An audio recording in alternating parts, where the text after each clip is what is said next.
안녕하세요. 대한간암학회 홍보대사 설현입니다.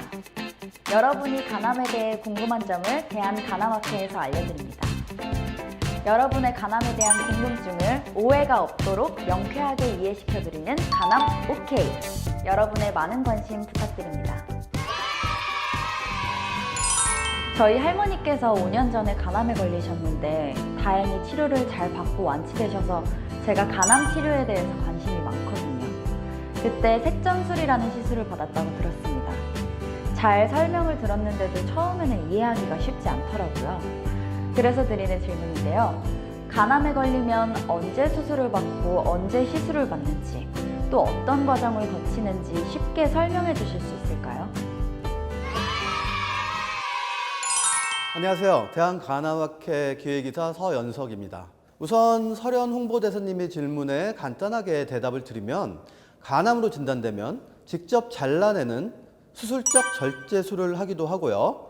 암이 생긴 간을 없애고 건강한 간을 대신하는 간 이식을 하기도 하고, 또한 혈관을 이용해서 암세포를 죽이는 약을 직접 쏴놓고 암을 먹여 살리는 혈관을 막아버리는 경동맥 화학색전술을 하기도 하고요. 암을 고열로 태워버리는 고주파 열치료를 하기도 합니다. 이러한 치료법에 대해서 좀 더 여러분께 자세하게 설명을 해드리기 위해서 두 분의 교수님을 이 자리로 모셨습니다. 영남의대 간담체외과 조찬우 교수님, 가톨릭의대 영상의학과 천호중 교수님이십니다. 네, 우선 그 수술적 치료에 대해서 조찬우 교수님과 이야기를 나눠보겠습니다. 교수님, 보통 간암에서 수술적 절제는 어떠한 환자들에서 하나요? 네, 수술적 절제는 간암의 상태와 환자의 간 기능에 따라 고려하게 되는데요. 간 밖으로 전이가 없으면서 간암을 완전히 잘라내었을 때 간 기능이 충분한 경우에 시행을 하게 됩니다. 따라서 황달 수치가 높거나 복수가 있는 등 간 기능이 떨어지는 환자에 대해서는 간절제를 시행할 수 없고요. 다른 국소치료 또는 간 이식을 시행하게 됩니다.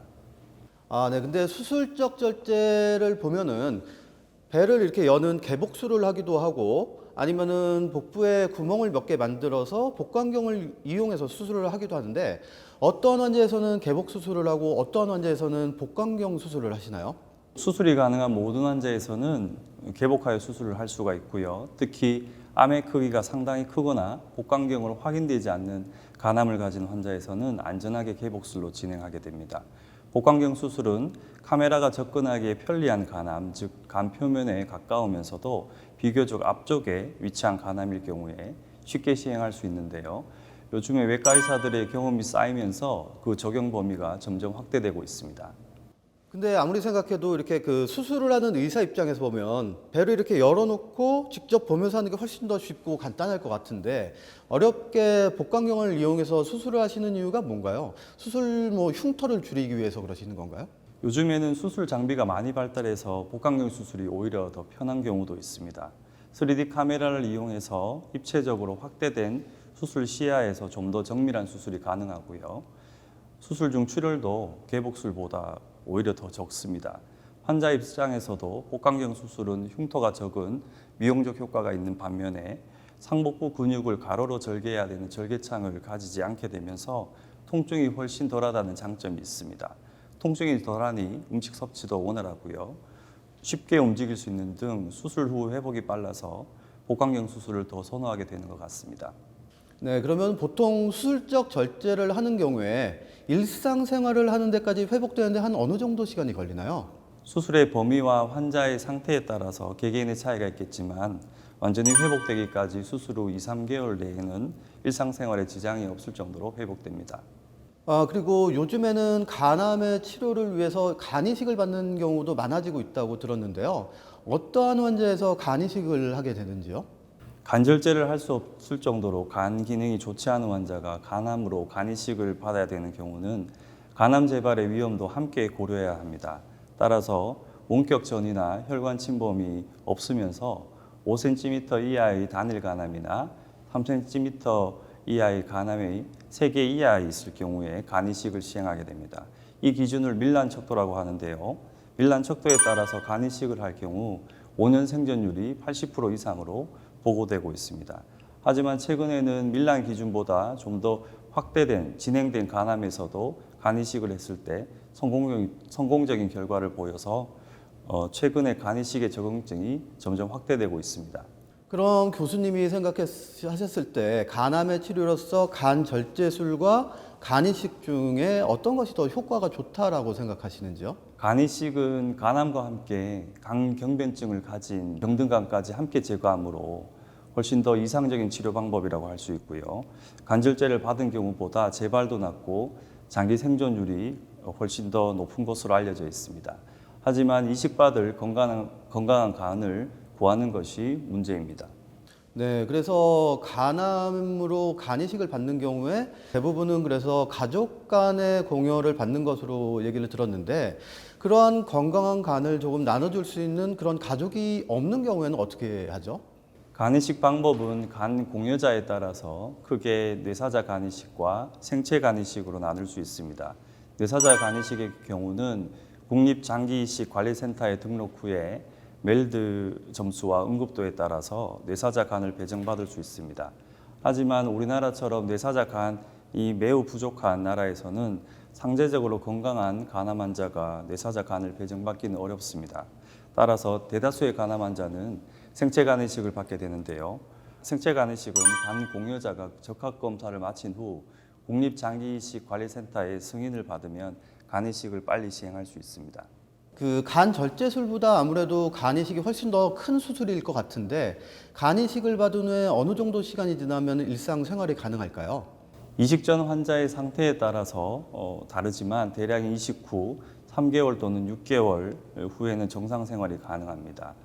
이식 후 합병증이나 면역 억제제 복용으로 인한 감염의 여부를 살펴야 하고요. 또한 간암이 재발하는지 않는지 확인해야 하므로 정기적인 검사와 진료가 필요합니다. 네, 지금까지 간암의 수술적 치료에 대해서 자세하게 설명해 주셔서 감사합니다. 다음으로는 수술이 아니라 시술을 통한 간암의 치료법에 대해서 천호종 교수님과 이야기를 나눠보겠습니다. 먼저 이 간암의 치료 시술인 경동맥 화학색전술과 고주파 열치료가 어떤 치료인지를 좀 설명해 주실 수 있으실까요? 제가 이 그림을 통해서 설명을 드리겠습니다. 여기에 지금 간이고요. 이제 이 간암이 되겠습니다. 이 간암에는 간동맥이라고 해서 간암에 혈류를 공급하는 그런 조직이 있습니다. 이러한 간 동맥에 가느다란 이제 카테타를 집어넣고 이제 거기서 항암제를 쏘게 되면 이 항암제가 간암을 죽이고요. 또 이제 이 간동맥에 혈류를 차단하는 시술을 해서 2차적으로 우리가 이제 간세포암을 죽일 수 있습니다.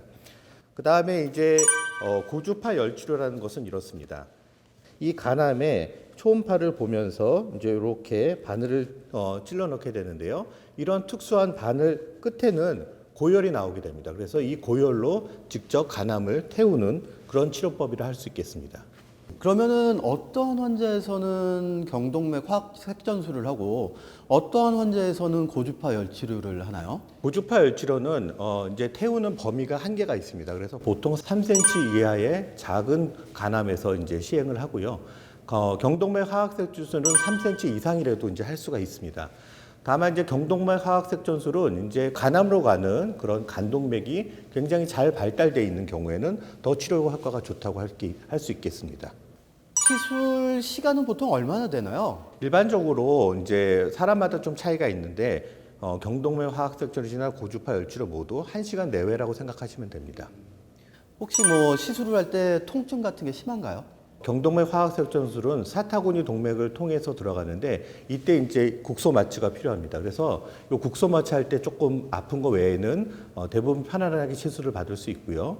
고주파 열치료도 역시 간을 이제 직접 찌를 때 피부를 통하게 되는데 이때 이제 국소 마취가 필요하고 이 국소 마취가 이제 할 때 조금 아픈 거 외에는 굉장히 편안하게 시술을 받으실 수 있습니다. 시술을 한 후에 부작용 같은 게 많이 일어나나요? 예, 경동맥 화학색전술이나 고주파 열치료나 모두 간암이 죽게 되는데요. 이 죽게 되는 과정에서 이게 치료 효과라고 할 수 있을지 부작용이라고 할 수 있지 않은 그런 어떤 증상들이 나타나게 됩니다. 일반적으로는 복통이라든지 고열, 구역 구토 같은 것들이 나타나게 되는데요. 이것을 경동맥 화학색전술에서는 색전 후 증후군이라고 합니다. 이런 색전후 증후군은 보통 사나흘이면 대부분 다 좋아지게 됩니다. 다만 이제 고주파 열치료에서는 간암을 직접 찔러서 하는 시술이기 때문에 피가 이제 나서 혈복강 같은 그런 부작용이 생길 수가 있고, 아주 드물지만 이 찌르는 과정에서 우리가 간암이 이제 주위 조직으로 전파되는 경우도 있습니다. 보통 시술을 하고 회복되는데 시간이 얼마나 많이 걸리나요? 보통 환자분들은 하루 이틀이면 대부분 회복이 됩니다. 그래서 일반적으로 경동맥 하악세ton술이나 고주파 열치료나 모두 시술 전날 입원하셔서 준비를 하고 시술을 받으시고 보통 다음 날에는 퇴원하게 됩니다. 근데 이제 아까 말씀드린 그런 부작용들이 좀 있을 경우에는 입원 기간이 조금 길어질 수가 있고요. 기본적으로 이제 기저질환이 있으시거나 아주 고령인 경우에는 조금 더 입원을 하셔서 지켜보고 퇴원하시는 게 안전하다고 할 수 있습니다. 지금까지 간암의 주된 치료법에 대해서 두 교수님께 이야기를 들어보았습니다. 간암의 치료에 대한 더 많은 정보를 원하신다면 대한간암학회 홈페이지에서 확인하실 수 있습니다. 여러분과 함께하는 대한간암학회가 되겠습니다. 간암 오케이! 오늘 영상이 간암의 수술과 시술 치료에 대해 오해 없이 명쾌하게 이해하시는 데 도움이 되셨나요? 간 질환을 가지고 계신 모든 환자분들, 특히 많이 힘드실 간암 환자분들 그리고 보호자분들께 앞으로도 정확한 간암 관련 정보를 전해드리도록 간암학회는 지속적으로 노력하고 홍보대사인 저도 열심히 도우면서 응원하겠습니다. 이 영상이 마음에 드시면 구독과 좋아요를 눌러주세요.